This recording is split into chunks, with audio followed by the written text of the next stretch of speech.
الحمدللہ وحدہ والصلاة والسلام علی من لا نبی بعدہ اما بعد فاعوذ باللہ من الشیطان الرجیم بسم اللہ الرحمن الرحیم۔ عوام الناس میں عام طور پر یہ بات مشہور ہے کہ اللہ تعالیٰ کی بندگی اور عبادت کا دنیا میں صلہ صرف اور صرف آزمائشیں اور تکلیفیں ہیں۔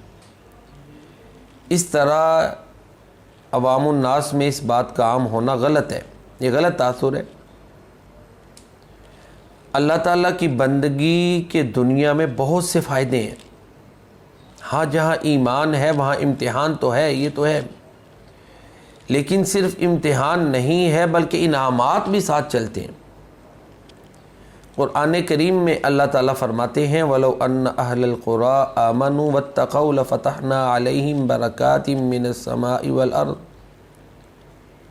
اگر وہ بستیاں جن کو ہم نے تباہ کیا ان بستیوں کے رہنے والے ایمان لاتے، تقوی اختیار کرتے، اللہ کی بغاوت نہ کرتے، اللہ کے رسولوں کا مذاق نہ اڑاتے، تو پھر اللہ فرماتے ہیں لَفَتَحْنَا عَلَيْهِمْ بَرَكَاتٍ مِّنَ السَّمَاءِ وَالْأَرْضِ، آسمان اور زمین سے ہم ان کے اوپر برکات کی بچھاڑ کر دیتے، لیکن وَلَكِنْ كَذَّبُوا فَأَخَذْنَاهُمْ بِمَا كَانُوا يَكْسِبُونَ، انہوں نے جھٹلایا تو ان کے کرتوتوں کی وجہ سے اللہ تعالیٰ فرماتے ہیں کہ ہم نے ان کو پکڑ لیا۔ تو اس آیت مبارکہ میں واضح طور پر یہ بات بیان کی گئی ہے کہ اگر نافرمان لوگ، اللہ کے باغی لوگ نافرمانی اور اللہ تعالیٰ کی بغاوت سے باز آ جائیں تو اللہ تعالیٰ ان کو کبھی عذاب میں مبتلا نہ کرے، بلکہ ان کی دنیا کی زندگی بھی پرتعیش اور آرام والی ہو جائے، باقی آزمائش تو ساتھ چلتی ہے۔ ایک اور مقام پر اللہ تعالیٰ قرآن کریم میں فرماتے ہیں وَلَوْ أَنَّ أَهْلَ الْكِتَابِ آمَنُوا وَاتَّقَوْا لَكَفَّرْنَا عَنْهُمْ سَيِّئَاتِهِمْ وَلَأَدْخَلْنَاهُمْ جَنَّاتِ النَّعِيمِ، اگر اہل کتاب ایمان لاتے، تقوی اختیار کرتے تو ہم ان سے ان کی برائیوں کو دور کر دیتے، ان کو نعمتوں والے باغات میں داخل کرتے۔ وَلَوْ أَنَّهُمْ أَقَامُوا التَّوْرَاةَ وَالْإِنْجِيلَ وَمَا أُنْزِلَ إِلَيْهِمْ مِنْ رَبِّهِمْ لَأَكَلُوا مِنْ فَوْقِهِمْ وَمِنْ تَحْتِ أَرْجُلِهِمْ مِنْهُمْ أُمَّةٌ مُقْتَصِدَةٌ، اگر یہ تورات اور انجیل کی تعلیمات پر عمل پیرا ہوتے، جو کچھ ان کی طرف، ان کے رب کی طرف سے اتارا گیا اس پر عمل کرتے، تو اپنے اوپر سے اپنے نیچے سے جو ہے نا وہ اللہ کی نعمتیں کھاتے۔ دیکھیں نا، لَأَكَلُوا مِنْ فَوْقِهِمْ وَمِنْ تَحْتِ أَرْجُلِهِمْ، اپنے اوپر سے نیچے سے جو ہے نا وہ اللہ تعالیٰ کی نعمتیں جو ہے نا وہ کھاتے، استعمال کرتے۔ تو بہرحال اللہ تعالیٰ کی عبادت اور بندگی کا ایک فائدہ یہ بھی ہے کہ رزق میں فراوانی ہوتی ہے۔ ایک روایت میں آتا ہے کہ بعض دفعہ بندہ گناہ کرتا ہے اور گناہ کی وجہ سے وہ رزق سے محروم ہو جاتا ہے، گناہ بھی رزق کی تنگی کا سبب ہے، تو اس کا مفہوم مخالف یہ ہوا کہ نیکی سے اللہ تعالیٰ رزق کی تنگی دور کر دیتے ہیں۔ 28ویں پارے میں اللہ تعالیٰ فرماتے ہیں وَمَن يَتَّقِ اللَّهَ يَجْعَل لَّهُ مَخْرَجًا، جو اللہ سے ڈرتا ہے اللہ تعالیٰ اس کے لیے تنگی سے نکلنے کا راستہ اس کو فراہم کر دیتے ہیں۔ رزق جہاں وافر ہوتا ہے وہاں تنگیاں دور ہوتی ہیں۔ وَيَرْزُقْهُ مِنْ حَيْثُ لَا يَحْتَسِبُ، اور وہاں سے اللہ تعالیٰ اس کو رزق دیتے ہیں جہاں سے اس کو گمان بھی نہیں ہوتا۔ وَمَن يَتَوَكَّلْ عَلَى اللَّهِ فَهُوَ حَسْبُهُ، جو اللہ پہ توکل کر لے، بھروسہ کر لے، اللہ تعالیٰ اس کے لیے کافی ہے۔ إِنَّ اللَّهَ بَالِغُ أَمْرِهِ، اللہ جو ہے اپنا کام پورا کر کے ہی رہتا ہے، پورا ہی کرتا ہے، وہ قادر ہے، قادر مطلق ہے، اپنے کام کو مکمل کر سکتا ہے۔ اس ضمن میں عوف بن مالک اشجعی کا واقعہ جو ہے نا وہ امام ابن کثیر رحمہ اللہ تعالیٰ نے لکھا ہے کہ ان کا بیٹا گرفتار ہو گیا۔ اب ظاہر والد بڑا پریشان تھا کہ بیٹا گرفتار ہوا ہے، پیارے نبی کریم صلی اللہ علیہ وسلم کی خدمت میں بار بار ان کا والد آتا، عوف بن یعنی مالک جو ہے نا عوف کے والد، اور کہتے اللہ کے نبی کچھ دعا کریں۔ آپ نے کہا کہ یہ وظیفہ کیا کرو، تفسیر قرطبی میں لا حول ولا قوت الا باللہ، یہ پڑھا کرو۔ اسے بھی کہا، اس کی بیوی کو بھی کہا، انہوں نے پڑھنا شروع کیا۔ اتفاق ایسے ہوا کہ ایک دن ان کا بیٹا اچانک آ گیا اور ساتھ میں جو ہے نا وہ جانوروں کا ریوڑ بھی لے آیا۔ آواز دی، باپ نے کہا لگتا ہے عوف ہے، مالک کی بیوی کہتی ہے وہ کہاں، وہ تو قید میں ہے۔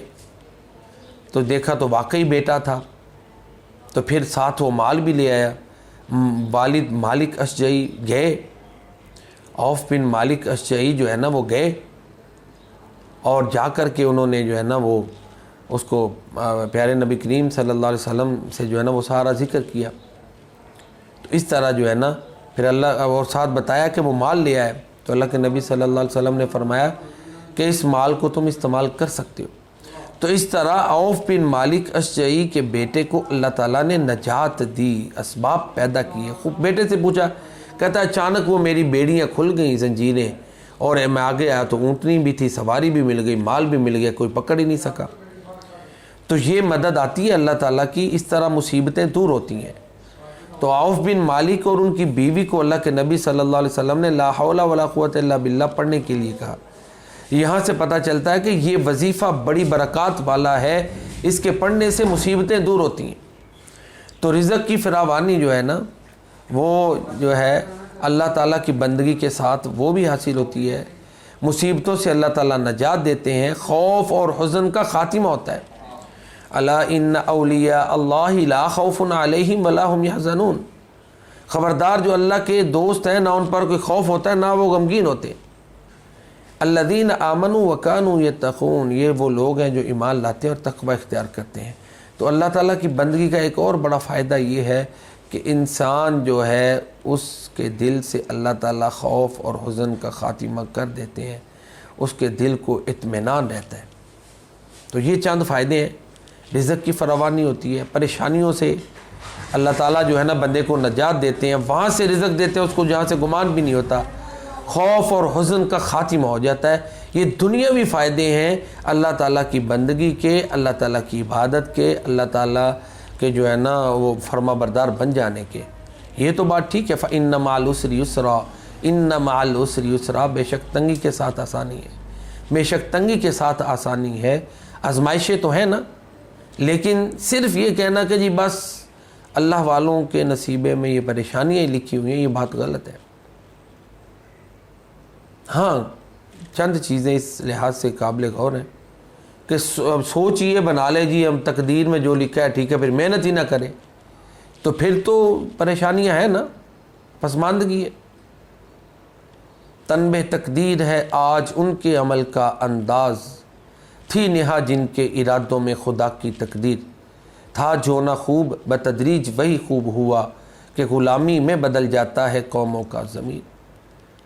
تو یہ شکوہ تقدیر کرتے رہنا اور کچھ نہ کرنا، اور تقدیر کے اوپر اعتماد کرتے ہوئے ہاتھ پر ہاتھ رکھ کے بیٹھ جانا، تو پھر تو تنگی آنی ہے نا۔ اگر مذہب یہی ہے کہ بس تقدیر پر، مذہب کی ہم دین کی یہی تشریح کریں کہ جی بس جو ہے نا ہاتھ پر ہاتھ رکھ کے بیٹھ جانا ہے، کچھ نہیں کرنا، تو پھر نتیجہ تنگی ہی ہے نا۔